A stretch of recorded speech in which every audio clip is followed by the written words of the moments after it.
Sejam muito bem-vindos à nossa aula de menu japonês. Eu sou o Gabi e você já está aqui acostumado em me ver nas aulas por aqui, mas nós temos também uma série de professores especialistas e excepcionais nessa aula para vocês, não só nessa aula, né, mas nessa plataforma para vocês aproveitarem tudo que podem. Então, as aulas de menu, explicando, a ideia, obviamente, a Sal Agosto sempre trabalha com os pilares de história, de técnica, de cultura, de receita, mas nas aulas de menu a gente faz algo mais focado e, inclusive, a dinâmica da aula a gente faz pensando como se você estivesse cozinhando em casa para aquele menu, porque é essa a ideia, né? Te dar um menu para você fazer uma jantinha diferente, um almoço com a família, aquele jantar mais romântico, né, se você preferir, usando os temas aí que a gente sugere. Então tem de muito país diferente, de Tailândia a México, a Estados Unidos, a Itália, a França, e o Japão não podia ficar de fora. Outra questão legal aqui, tá vendo que eu não estou vestido com o Happy só por estar? Eu tenho uma especialidade em cozinha japonesa, há mais de 13 anos já, principalmente em sushi, então eu me formei sushi man, mas ao entrar no mundo japonês, eu percebi aquela culinária encantadora e comecei a estudar muito mais. E hoje estou aqui justamente para mostrar que Japão não é só sushi. Inclusive a aula de sushi a gente fala bastante isso, né, que o sushi representa, sei lá, 10%, 5% da gastronomia japonesa. Ela tem todo um restante complexo, bonito, histórico, delicioso. Nessa aula eu vou tornar algo mais, não diria comercial, mas diria algo mais palpável para você. A gente não vai assim no japonês tão tradicional, né? Nós vamos pegar receitas mais clássicas, preparos mais diferentes, mas te ensinar técnicas que você pode substituir ingrediente e criar outras dezenas de receitas aí e ao mesmo tempo fazer um menu muito interessante. Então, por exemplo, eu queria colocar o tempura, né, que a gente fala tempurá. Tempura no menu. Aí empanar um camarão, empanar uns legumes. Não, nós vamos fazer uma sobremesa de tempurá e você vai ver que legal que é essa sobremesa também. Vou mostrar marinada, que é uma técnica que o japonês usa bastante. Vamos falar do teriyaki, que é um clássico que você pode servir com diversos tipos de grelhados. Obviamente o misoshiri e o gohan quase sempre está presente em todas as refeições japonesas. Enfim, um menu pensado para a gente ilustrar com o tema japonês, sendo fiel às receitas originais, não entrando naquele tradicional tão fundo, ou seja, você vai agradar todo mundo que você fizer esse menu e ao mesmo tempo curtindo receitas incríveis. Então no material eu coloco toda uma introdução falando um pouco mais do país, entendendo como essa influência, principalmente geográfica, né, reflete na comida de uma forma muito interessante. A questão religiosa, obviamente, a Ásia inteira acaba sendo impactada, na verdade o mundo inteiro, né? A religião sempre teve uma influência muito grande na nossa alimentação, chegando a países, por exemplo, como a Índia, que são proibidos de consumir alguns certos alimentos. Isso não é só lá, a gente tem países na África, né, outras religiões mais famosas que também não permitem o consumo de carne suína, enfim, a religião ela sempre moldou muito a alimentação do ser humano. No Japão, obviamente, não é diferente. O Japão tem um culto e um respeito à natureza absurdo, incrível, então o respeito àquela planta, àquela árvore que vai te dar energia, que vai te dar a possibilidade de você continuar vivo pela energia vital que ela tinha uma vez, seja um animal, né, seja o próprio vento, seja a água. Então é um respeito e uma interação com a natureza realmente bem diferenciado. Ali eu listo também alguns ingredientes tradicionais, talvez você leia e já conheça bastante deles, outros sejam um pouco mais exóticos, como o moyashi, broto de feijão. Ah, broto de feijão eu conhecia, Gabi, talvez não pelo nome moyashi, ou harusami. Harusami é aquela massinha que é branca e quando você cozinha ela fica transparente. E muita gente acha que é feito de polvilho, de goma, de gelatina e o harusami é feito de feijão, né, numa espécie de feijão que vai te dar aquele resultado. Algumas pessoas colocam em cima do sunomono, a saladinha de pepino agridoce. Então, ingredientes diferentes. Obviamente o mar tem uma influência muito grande, como eu comecei falando, a geografia impacta muito no Japão. E a gente tem aí uma influência do mar muito forte. Algas, não só nori, como a gente conhece para o sushi, mas a alga kombu, que além do tempero do sushi serve para outros cozidos, outros caldos. O lamen, por exemplo, que tem também uma vertente chinesa. O lamen acaba, uma sopa de cozidos, acaba sendo em geral asiática, não só japonesa, mas o Japão detém essa questão do lamen muito forte. Então, onde eu vou cozinhar uma alga kombu junto, vou cozinhar ingredientes que soltem muito umami. Essa é uma palavra que eu já vou entrar mais profundo nela também. Então, a gente vê além da alga kombu, a alga wakame, que é uma alga que tem muito umami também, que a gente consome ela, além de cozinhar, a gente consome. Então, você vai ver algumas variedades bem legais. Peixes, não só o peixe in natura, mas a gente vai ver o peixe desidratado, o peixe seco, o peixe em conserva, o peixe curado. Tem tudo que eu podia fazer com um peixe, né, desde sempre. Geladeira a gente tem há pouco tempo, então técnicas incríveis que foram sendo desenvolvidas. É muito legal falar da soja, obviamente. A gente tem aí o shoyu, que todo mundo sabe que é um preparo, um ingrediente típico japonês, também asiático, mas o Japão detém uma fabricação e um conhecimento do shoyu muito grande, tanto na forma de molho, que é o que a gente conhece, o molho shoyu, como na forma de pasta, né, como o miso, que eu vou fazer o misoshiro aqui depois para a gente degustar. A parte de arroz, então o arroz sim é um elemento totalmente asiático, completamente famoso na Ásia. A gente tem massa de arroz, farinha de arroz, bolinho de arroz, sobremesa de arroz, fermentado de arroz, que é o saquê alcoólico, né, ou fermentado de arroz não alcoólico, que é o vinagre. E aí a gente vai ter toda uma linha desse produto, tanto como prato principal, como acompanhamento, como elemento de um sushi. Então realmente uma culinária muito bacana que eu me empolgo de falar. E eu vou comentar um pouco mais desses elementos em cada receita, a gente fala um pouco mais deles, beleza? Vamos começar pela primeira. Então, se você fosse fazer esse menu em casa, eu te aconselharia a começar marinando o salmão ou a carne que você for utilizar nessa marinada, porque como eu coloco no material, precisa aí de 1 hora a 6 horas, né? A gente vai explicar o porquê isso. Então, o primeiro momento. O segundo momento eu faria a sobremesa, porque se você olhar, nós vamos fritar um sorvete. Não é algo simples você pegar um sorvete, não é pegar o sorvete e jogar no óleo, pelo amor de Deus, vai dar problema. Então, depois de ler a receita, você vai ver que a gente tem que manipular esse sorvete de uma maneira, colocar de volta no freezer e aí então fritar. Então, ele precisa de um retorno no freezer, por isso que a gente vai fazer ele por segundo. Depois a gente faz o arroz demora ali, depende da quantidade, de 15 a 20, 25 minutos, enquanto a gente pode fazer o teriyaki e os outros preparos, tá? E o miso, por último. O miso, depois eu vou falar bem dessa cocção da pasta de soja dentro da água. Não é legal você ficar fervendo o miso. Então você fez o seu caldo aromatizado, desliga, coloca o miso, ele dissolveu, coloca os acompanhamentos que você quiser e serve. Então deixa ele por último. Então a gente vai fazer essa linha. Você já deixa o seu óleo meio quente, não deixa ele muito quente, né? Mas deixa ele já morno para quando você precisar fritar o sorvete ele está na mão. Vamos começar então marinando o nosso salmão. Para essa marinada, eu vou utilizar alguns ingredientes bem típicos, assim a gente tem o momento de conversar sobre eles. Primeiro, eu estou com 2 postas de salmão. Se você olhar na nossa receita, aí você vai ver que eu aconselho fazer já a partir de umas 4, 5 postas, o que dá em torno de 1 kg de salmão. Então nós vamos fazer a marinada para essa quantidade aqui, que são 2 postas, né? Como você pode ver ali nos ingredientes, não tem quantidade exata de muitos deles, porque vai ser totalmente a gosto. Inclusive você pode tirar alguns se não quiser. Não gosta de alho, não gosta de gengibre, tira.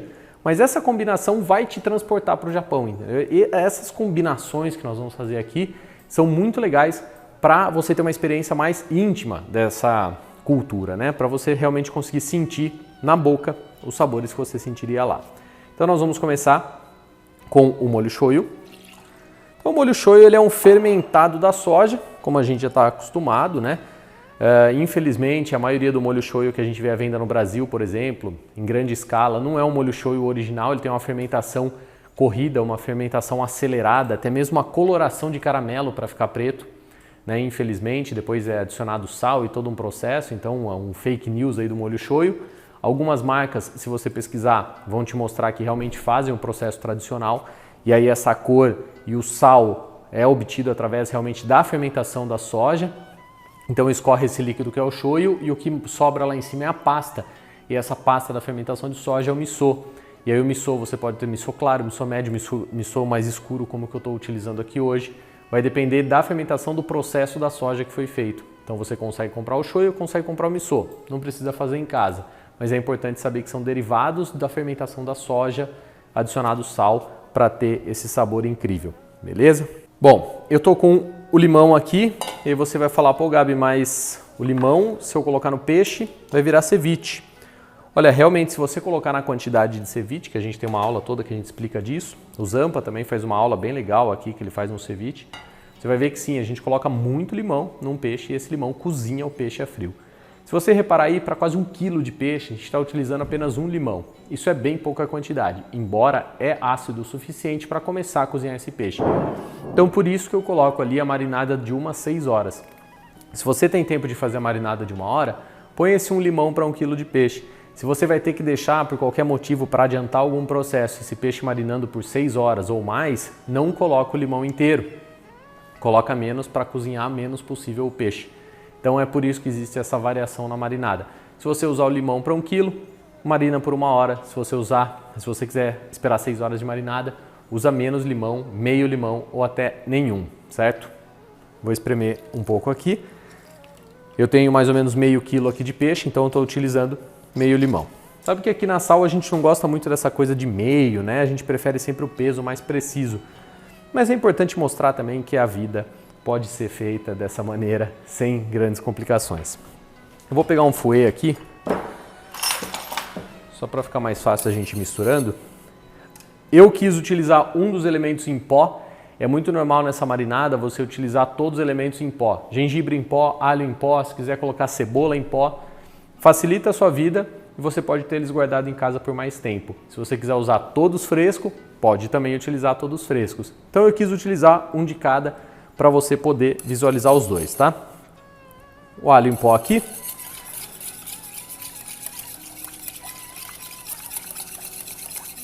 Caso você fique muito preso em medidas, né? Eu te aconselho não ficar preso em medidas, mas aqui foi uma colherzinha de café só de alho em pó, tá? Foi bem pouco para essa quantidade. Mais ou menos uns 200 ml de, 100 ml de shoyu, meio limão, uma colherzinha de café, um pouco de açúcar. Então você vai ver sempre muito presente o açúcar nos preparos, justamente para a gente conseguir ter uma combinação com a gordura, porque açúcar e gordura combinam super bem, ou você ter um equilíbrio desse sal do shoyu, um equilíbrio do ácido do limão, um dourado na hora de fritar ou de assar, o açúcar ajuda nisso. Aqui eu preciso de um pouquinho de óleo, eu vou aproveitar o próprio óleo onde eu vou fritar o meu tempura, depois aqui vou colocar um pouco de óleo. Eu estou utilizando óleo de milho, que é o que a gente utiliza aqui na Sal ao Gosto para fazer fritura. Vou deixar tampadinho aqui.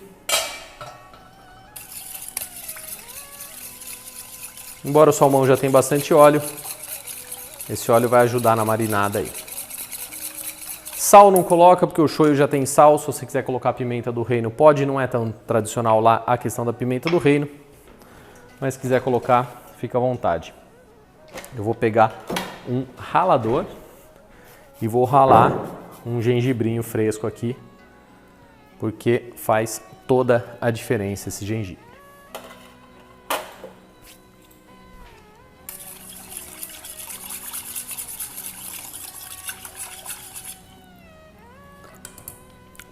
Vamos provar como é que tá essa combinação aí de sabores. Muito boa. É muito gostoso. Esse gengibre com alho fica muito bom. Vou dar uma dica, embora nós temos uma aula inteira só de marinada, vou te dar uma dica. Caso você coloque aqui, né? Vamos supor, veio aqui e colocou o salmão. No nosso caso, ele praticamente, ó, ficou inteiro submerso no líquido. Show de bola. Então você trabalha o peixe baseado no tamanho da cumbuca que você vai marinar e na quantidade de líquido. Mas às vezes você quer marinar muito peixe e aí você precisa de uma cumbuca grande e você acaba fazendo muita marinada. Depois dessa marinada pode ser jogada fora se você não reduzir ela, enfim. Então a gente dá uma dica muito boa na aula de marinada, que é marinar em saquinho plástico. Você põe os peixes dentro do saquinho, joga um pouco da marinada e fecha, que ele entra em contato com toda ela. É uma baita dica aí para você guardar. Vou deixar esse peixe marinando aqui e depois a gente continua o preparo dele.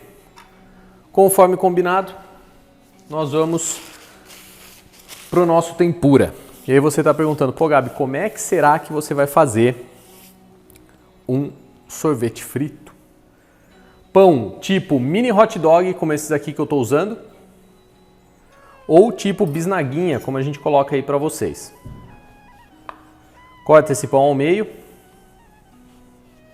como se fosse fazer um sanduíche de bisnaguinha mesmo.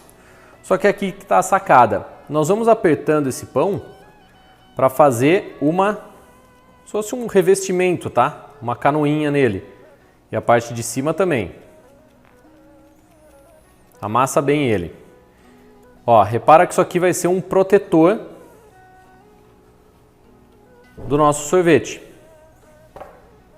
Faz isso com outro pão também.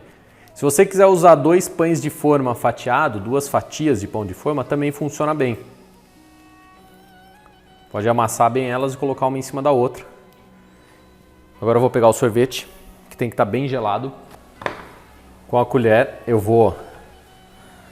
coloquei no mais duro possível o meu freezer. Assim eu consigo trabalhar com o meu sorvete, porque se ele tiver muito mole, você vai tentar moldar ele e não vai dar certo, né?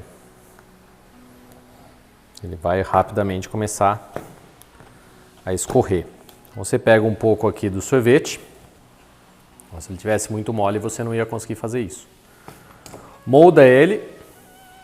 Por que eu moldo ele de acordo com a minha mão? Porque aí eu sei exatamente o tamanho do pãozinho. Coloco ele aqui em cima e aperto bem essa bisnaga agora aqui.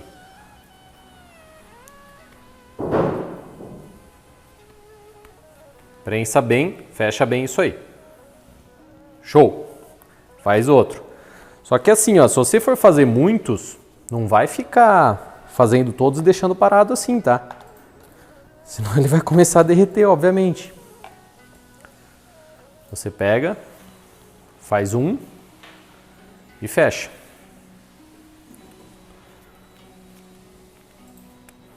Esse aqui dá para pôr até mais sorvete se quiser, ó. O pãozinho tá maior. Aceita mais sorvete.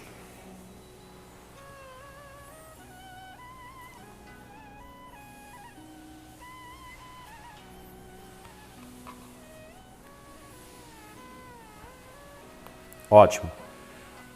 Coloca num saquinho ou num prato e vai para o freezer para ele ficar bem duro. Beleza, a nossa massa de tempura, ela é bem simples de fazer, ela é bem tradicional. Deixa eu limpar aqui.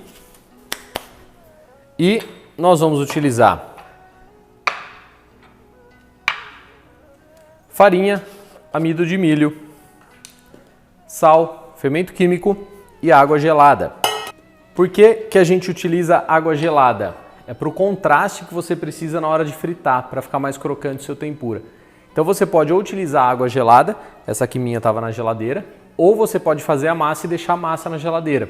A única coisa quando você deixa a massa na geladeira, ela fica mais dura de trabalhar. Às vezes você quer ela mais fluida. Então é melhor você deixar a água gelada. Eu vou fazer os 2 processos, vou misturar já a água gelada e vou deixar na geladeira. Depois a gente empana os bolinhos. Tem mais um elemento aí, então eu vou misturando aqui, já falo desse elemento. Farinha, o amido, o fermento, o sal e o Ajinomoto. Então, embora seja uma marca, né, o Ajinomoto ele é o glutamato monossódico, realçador de sabor.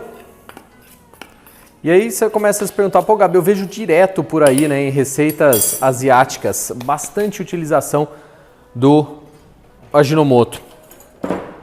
É porque assim, deixa eu pegar um fouet, se existe um ingrediente ou um sabor que é bem típico dessa cultura, é justamente o umami. Vou pegar uma outra tigela, fica mais fácil para mostrar para vocês. O umami é o quinto gosto. Então a gente tem doce, salgado, azedo, amargo, né? E tem o umami, que é o quinto gosto. O umami é difícil de explicar. Se você quiser saber realmente como é o umami, você pega um pouquinho do Ajinomoto e come essa sensação na sua boca. Ou você come um queijo parmesão bem curado, um presunto parma, um tomate grelhado. Todos esses elementos acabam tendo muito umami. A própria alga kombu, a alga do sushi, a nori, e os fermentados também aqui da soja acabam tendo bastante umami. Então é uma sensação que é típica da Ásia, clássica e fundamental nas receitas. Como no Brasil nem sempre a gente acaba obtendo isso, ou no resto do mundo, acaba se acrescentando glutamato monossódico. Lá também utiliza-se em menor escala, porque se eu tenho os ingredientes que naturalmente já têm umami, eu não precisaria acrescentar de fora. Nesse caso, eu não tenho como ter umami nem lá natural, da farinha ou do sal, então por isso que é acrescido o Ajinomoto, para você trazer esse umami, beleza? Embora a gente está fazendo uma sobremesa, eu não vou fazer uma massa de tempura doce, eu vou fazer essa massa neutra mesmo, só com sal, porque a gente já tem o doce do sorvete. Viram que eu não medi a água, eu estou colocando a olho, vai colocando aos poucos e dissolve bem o trigo antes de querer colocar mais água, tá? Vê bem o resultado que você vai obter. Água a olho.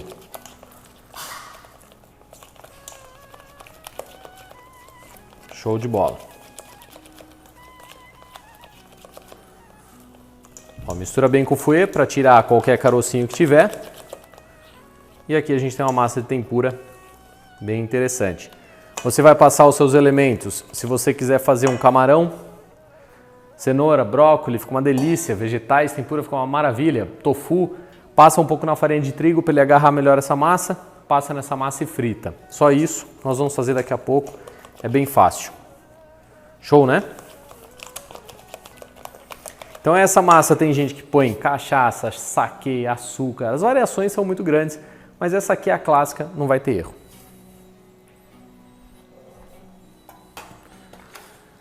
Deixa eu ver se ela tá bem gelada a minha. Vou deixar na geladeira. Ótimo. Agora nós vamos para o porquinho teriyaki. Então, na verdade, o teriyaki vai ser um molho que você pode servir depois com o suíno, com o frango, com o que você quiser grelhar. O teriyaki é basicamente um shoyu engrossado e adoçado com açúcar e mais elementos aromáticos. Existe uma regra clássica do teriyaki que, se você olhar no material, você vai vendo que é tudo e no último é metade. Então vamos ler para você dar uma olhada ali, ou depois você só consulta o material. Então, ó, saquê, deixa eu ficar aqui para vocês, né? Saquê mirim e shoyu, tudo e o açúcar meio. Como assim, Gabi? Se você usar 100 ml de cada um, você usa 50 gramas do açúcar. Tá que tá em duas medidas diferentes, mas não tem problema. Se você usar 200 ml de cada um, usa 100 de açúcar e por aí vai. Shoyu. Olha que legal a diferença, tá? Acho que você vai conseguir ver a diferença de cor. Esse aqui tá bem transparente, esse aqui tá mais amarelinho. Esse é o saquê normal, saquê que você bebe. E esse outro mais amarelinho, você vai ver até pela textura, ele é o saquê mirim. O saquê mirim é um saquê com açúcar, naturalmente, que é utilizado para comida e não é consumido. Então é como se fosse um vinho doce, né? Afinal, o saquê é quase um vinho, né? Então como se fosse um vinho doce, mas que não é para ser consumido, é só para usar em cozinha. Então o saquê mirim é outro ingrediente legal para você conhecer. Encontra na maioria das lojas, até em grandes supermercados vai encontrar o saquê mirim. E por último, o açúcar. Não precisa colocar sal, relembrando que o shoyu já tem o sal suficiente. A gente vai misturar aqui e vamos para o fogo. Equilíbrio muito bacana.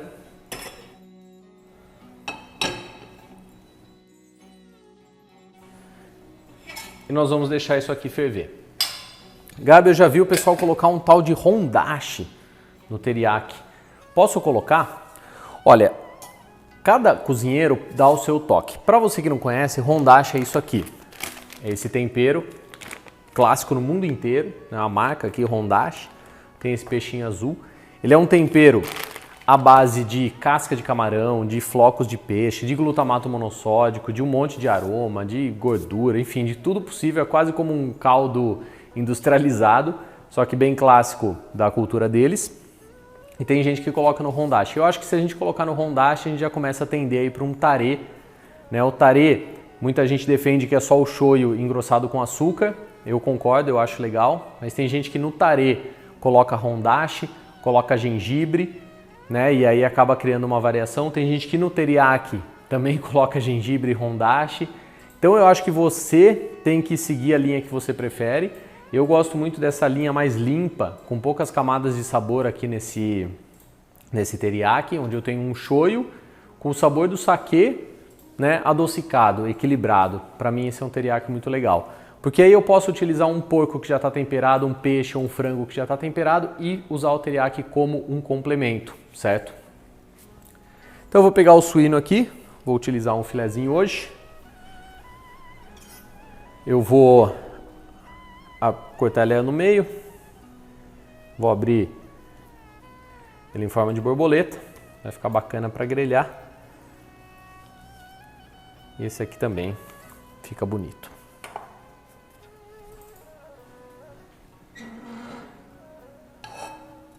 Eu vou transferir o nosso teriyaki, se você olhar aqui ele começou a ferver, tá? Então ali no material a gente coloca, você tem que ferver ele por em torno de 10 minutos até ele ficar com consistência grossa de xarope. Se você estiver fazendo pouco assim, talvez 10 minutos seja até muito. Então vai tomando cuidado com a consistência, vai analisando para não queimar o seu teriyaki. Vou acender esse outro fogo aqui. Transfiro ele para cá. Ele segue o baile dele ali, eu vou deixar meio abertinho para eu estar de olho. Enquanto isso, vou colocar a nossa frigideira para grelhar.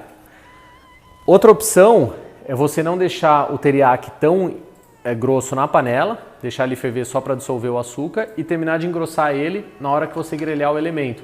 Então grelhou aqui o suíno, se o teriyaki está líquido ainda, coloque e deixe o teriyaki reduzir na frigideira. Só toma cuidado porque nessa hora é muito pouco líquido que você coloca, ele pode caramelizar demais. Eu prefiro sempre grelhar, puxar o teriyaki pronto, só finalizar e servir. Eu acho que fica mais legal, tá?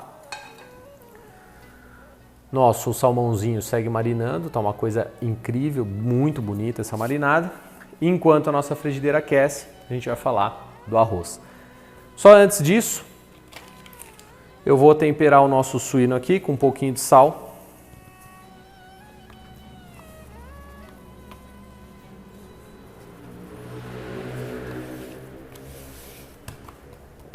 E vou colocar a pimentinha, embora não seja aí tão tradicional, vou colocar a pimentinha para nós. O que é muito comum se fazer no Japão também, ou na Ásia em geral? Isso é até alguns países da Europa, mas aqui acaba ficando mais evidente. Eu pego um pouco de óleo.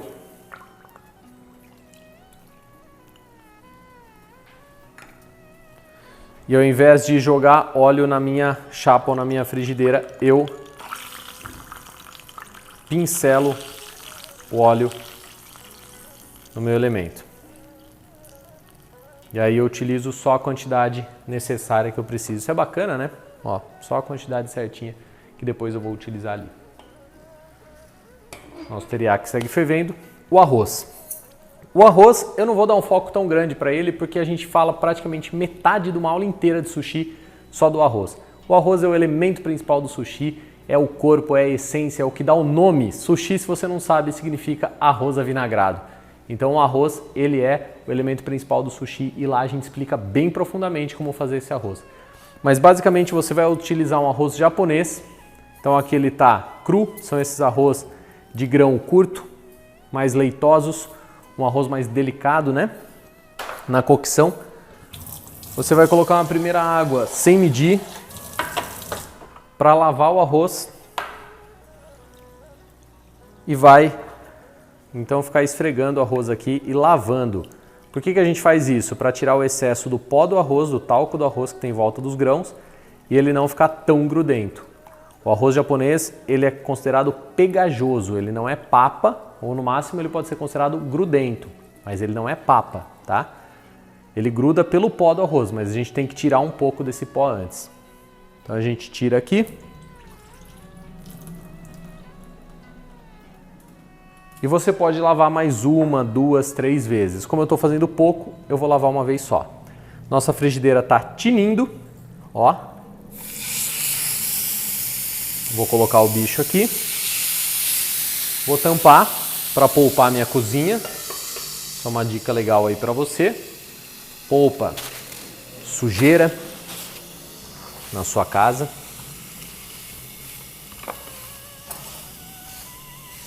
Ótimo. O arroz, depois de lavado uma, 2 ou 3 vezes, como você preferir. Antigamente lavava-se até 7 vezes o arroz mais tradicional, que vinha do Japão mesmo, a safra mais velha. E eu vou colocar aqui para ferver.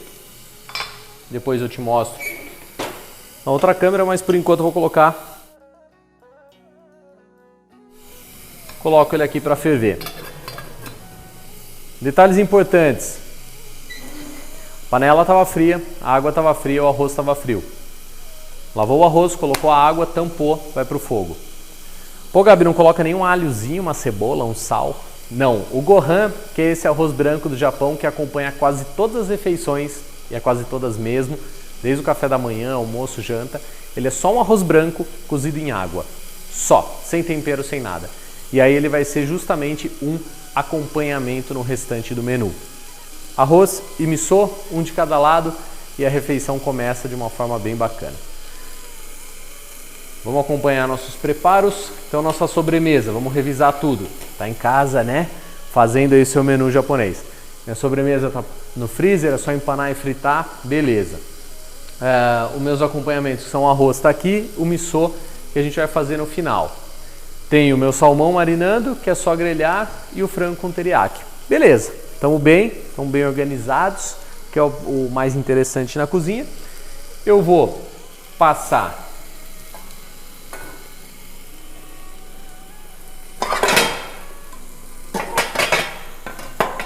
esse suíno para esse fogo aqui de trás. Deixa eu ligar esse aqui.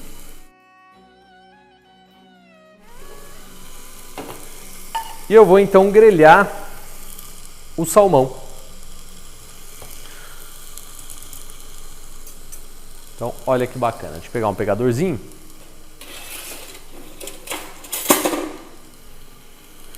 Eu gosto muito de manter a pele do salmão, porque eu começo inclusive fritando por ela. E ela fica crocante, ela dá um cheiro muito bom. Pensando aí em casa, você acha que eu vou colocar óleo na minha frigideira? Não, né? Eu tô com uma frigideira já antiaderente que não necessita de óleo. Eu tô com um salmão que naturalmente é engordurado. Eu tenho óleo na minha marinada. Então, esquece colocar óleo na frigideira, um consumo a menos de gordura.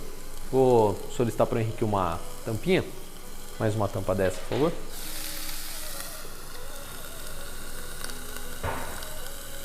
O legal desse salmão é que se você quiser só selar ele por fora, sem cozinhar por dentro, ele fica também uma maravilha de sabor. Ele fica literalmente cru por dentro, depois que você fatia, tem aquele salmão grelhado por fora, escuro, marinado, e o salmão cru no meio, gelado ainda. Fica muito gostoso de comer, tá?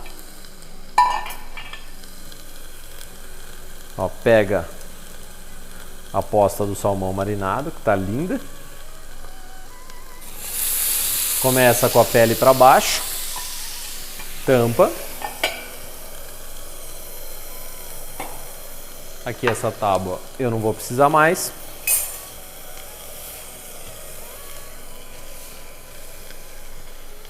Muito obrigado.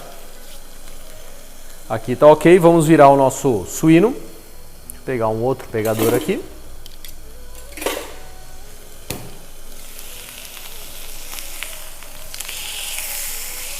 Bem dourado.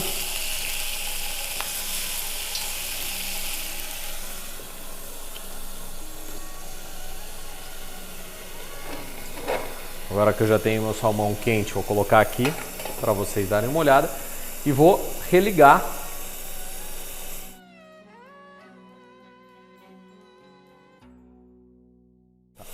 Eu vou religar o óleo, tá? Eu tinha deixado ele morninho, meio quente para ficar pronto no gatilho. Deixa eu mostrar para vocês então. Vamos dar uma olhada geral aqui como é que estão as coisas. Ó o nosso teriyaki. Tá fervendo. Tá líquido ainda, mas está fervendo. Bacana.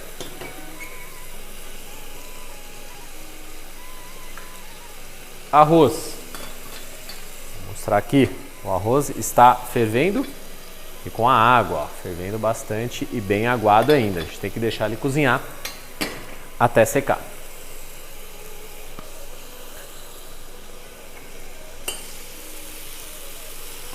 Ó, o salmão, por estar marinado, a marinada cria uma crosta. Então, olha que bonito que fica, ó.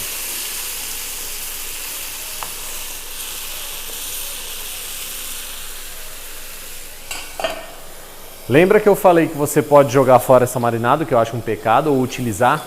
Só lembra de uma coisa, você não pode reutilizar para outra coisa, né? Não vai marinar um frango numa marinada que você fez um peixe, isso vai dar contaminação cruzada. Ou mesmo outro peixe muitos dias depois, isso vai dar contaminação. Mas você pode aproveitar essa marinada no final, colocar aqui na frigideira e deixar ela reduzir. E você já vai ter um molho muito saboroso para servir junto com o peixe. Eu vou fazer isso e aí você confere comigo. Ótimo, nosso arroz aqui segue cozinhando. Nosso óleo está no gatilho.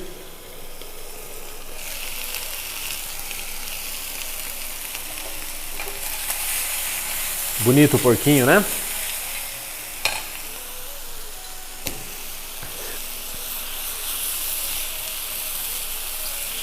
Se você achar o meu suíno não está cozido ainda muito bem dentro, quero cozinhar mais, uma dica, pega um pouco de água,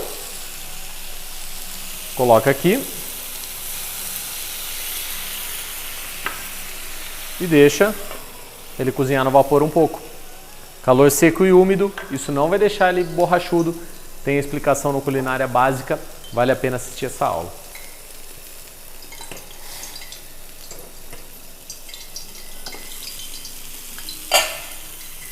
Vários preparos na panela, é assim que você vai ficar no dia desse menu. Eu vou simplesmente tirar o meu salmão. Como eu disse, eu quero ele com aquela textura interessante, crua por dentro.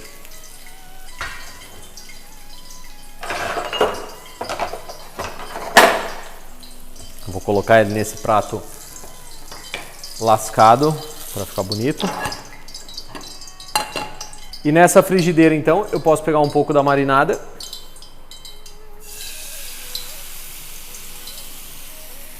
Tem todo um sabor. Deixa eu ligar de volta o fogão. E vou reduzir um pouco da marinada. Nosso suíno segue cozinhando e o nosso teriyaki está pronto. Então o teriyaki, como eu falei, você vai variar as suas receitas. Teriyaki, praticamente cada família tem uma receita no Japão, o seu segredo, a sua técnica. Você vai ver que ele ainda está líquido aqui, mas é porque ele ainda está quente. À medida que ele esfriar, obviamente ele endurece um pouquinho mais. Então eu vou deixar ele aqui do lado. Vou esperar o nosso suíno terminar de cozinhar para a gente poder finalizar o prato. Tá bacana, esse fogão tá bonito, hein? Nosso arroz segue cozinhando.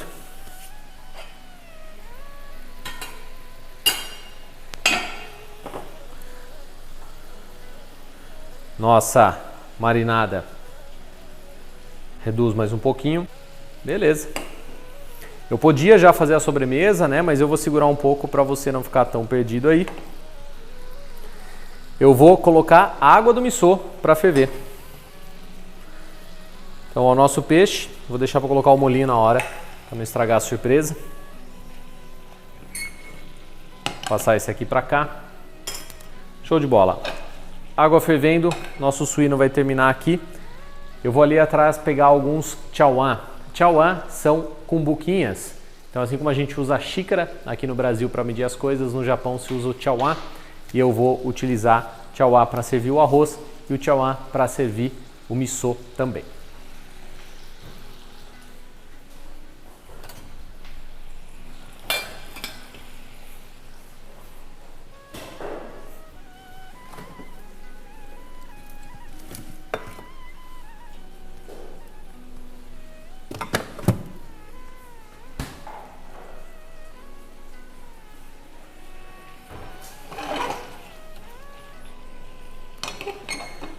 O que eu preciso para colocar junto para ferver com o meu miso, nós vamos colocar saquê, fundamental, hondashi. Então, tem gente que prefere não colocar, tá? Quem é muito tradicional prefere deixar o miso só água e miso e um pouquinho de sal, mas eu gosto desse toque do saquê, do hondashi, acho que deixa o miso muito rico, principalmente do modo que eu vou servir, que é só ele.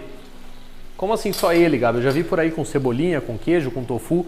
Dá para colocar cubinho de tofu, cebolinha picada, mas também dá para servir só ele. Se você tem um miso bom, que nem eu tenho aqui, e tem um sabor interessante, serve só a sopinha, também fica um acompanhamento muito bacana.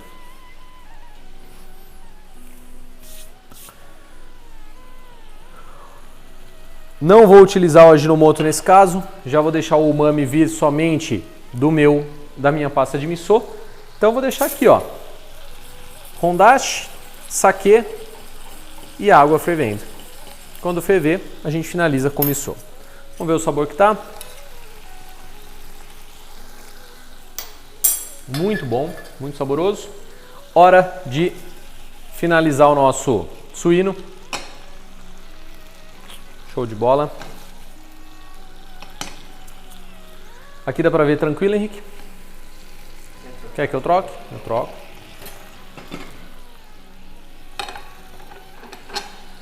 E aí eu finalizo pincelando o meu teriyaki no suíno. Olha que cena de babá, hein?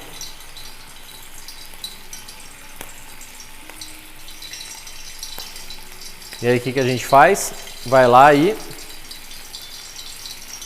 vira o suíno. Desliga o fogo, deixa esse teriyaki de baixo dar uma caramelizada e esse teriyaki de cima aqui impregnar bem. Bacana, hein? Deixar o salmãozinho marinado para cá. Vamos ver como é que tá o nosso arroz. Vou mostrando para vocês. O arroz nessa fase chegou a água um pouco abaixo dos grãos, então ele ainda continua secando, quase pronto.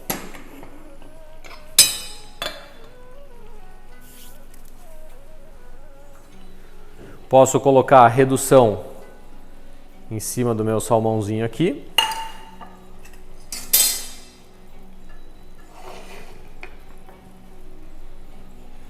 Ótimo.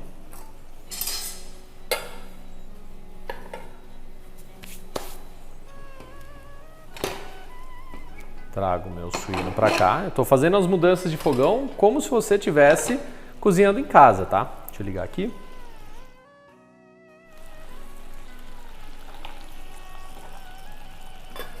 Vou pegar o nosso tempura.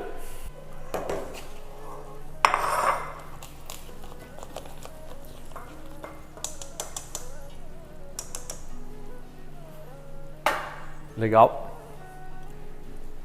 Pega uma gota do tempura, vai lá, solta no óleo. Se ela já subir e começar a ferver dessa maneira, tá bacana. Quer dizer que o óleo tá quente o suficiente.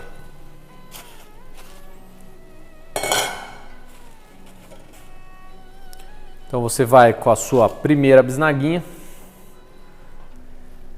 Você viu ali que na receita a gente fala trigo, caso você queira empanar outros elementos, mas como aqui a gente tem pão em volta, essa massa vai agarrar facilmente. E coloca lá dentro. Já deixa a outra aqui no gatilho. Lava a mão. Você pode fritar de 2 em 2, tá? De 3 em 3. Não tem problema.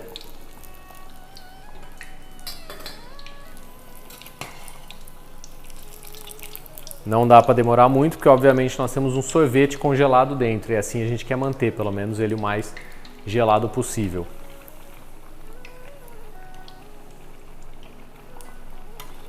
Esse aqui, o que eu vou fazer? Eu vou manter um fechado e o outro, logo que eu tirar, eu já vou abrir e mostrar para você como é que o sorvete está por dentro ainda. para você ver que se você servir na hora, seus convidados, vai estar geladinho e vai dar o contraste do quente e do frito com o sorvete gelado no meio. Aqui eu já vou dar uma dica um pouco ocidental demais, mas eu servia muito em um restaurante essa sobremesa com redução de balsâmico e baunilha. Então, além de ter gelado e quente, a gente ainda tinha o ácido contrastando com o doce e ficava muito bom.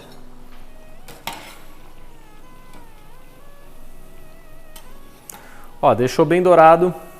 E olha o que é essa massa. Eu já vou colocar na câmera para dar um zoom. O que é essa nossa massa de tempura aqui, que é uma maravilha, né?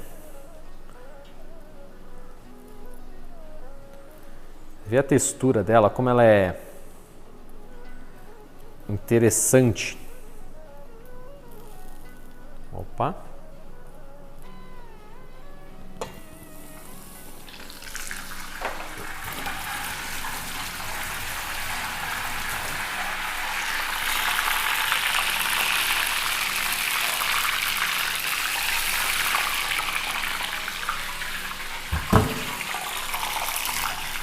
Como ela fica airada, como ela fica fofa, bonita, né?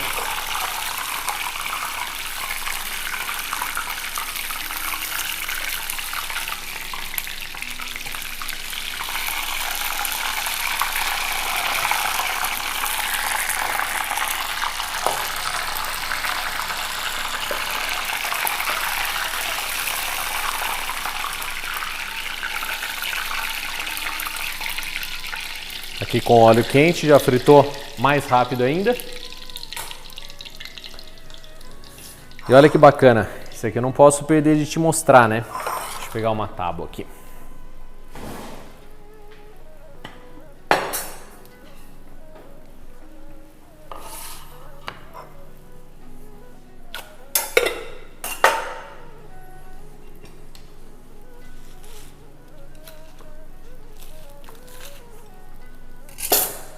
Ó, sorvete gelado no meio, inteiro.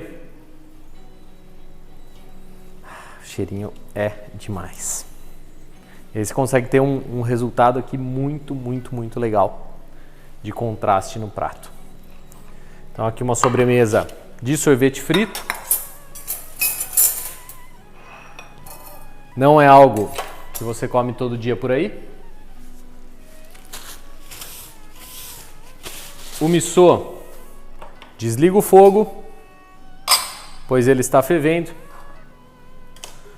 Acrescenta a pasta de missô. Eu estou fazendo a proporção menor do que você tem aí na receita escrita, certo? Dissolve.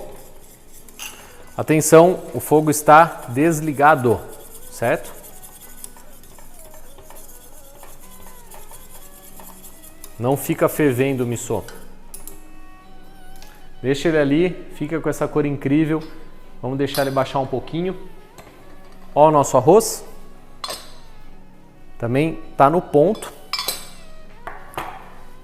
E agora eu posso começar a empratar meus elementos. Então eu pego essa colher de arroz mesmo. Coloco o nosso arroz aqui. Nesse tchauá. Gabi, meu arroz ficou pronto antes da hora. Dá para deixar ele 5, 10 minutinhos parado ali fechado, quente, para não perder textura, não perder calor. Não dá para reaquecer, senão ele vai regrudar tudo. Mas deixar um pouco parado com a panela tampada dá para você se organizar no tempo. Então tá aqui. Misoshiro. Vou deixar ele mais um pouquinho assentado ali.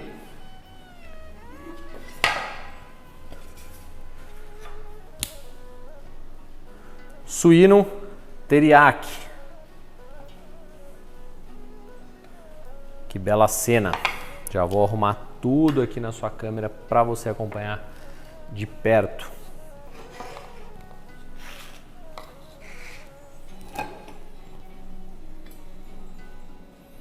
O missô é uma delícia, né? O missô dá vontade de tomar de balde.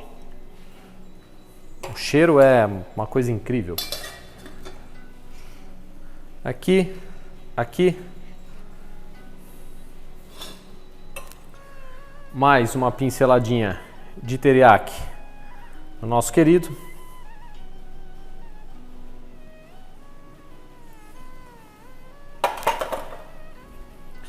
E aí você tem então um menu completinho para você se transportar para o Japão. Come a proteína com acompanhamento do arroz e do miso, vai ser um acompanhamento maravilhoso. Quer deixar um pouco mais completo ainda, pode fazer uns vegetais salteados na wok mesmo, como brócolis, cenoura, pimentão, cebola. Refoga bem eles, pode colocar até um pouquinho do teriyaki para refogar esses vegetais. Coloca numa cumbuca junto. E aí você vai ter uma proteína, os vegetais e o arroz. O miso acompanhando aqui do lado. E de sobremesa um temporada de sorvete maravilhoso que eu tenho certeza que vai gostar um monte. Espero ter te mostrado, ou pelo menos iniciar o processo de mostrar que o Japão não é só sushi e que você se inspire para fazer receitas com aroma, com umami, com sal equilibrado, com açúcar equilibrado e com toda a riqueza dessa cultura. Procura usar um saquê bom, uma pasta de miso boa, né? Tudo sempre muito bom, né? Um arroz tradicional, um shoyu que seja bacana, que você pesquise e conheça que o shoyu é feito de forma tradicional. E você vai ter um resultado completamente diferente do que a gente está acostumado naqueles grandes buffets que às vezes a gente come, certo? Japão, dentro da sua casa, marca a gente se você fizer esse menu, se você pedir alguém em casamento com esse menu, mas ainda marca lá no @salagosto, @chefgabi, que a gente quer ver vocês. Brigadão, até a próxima aula.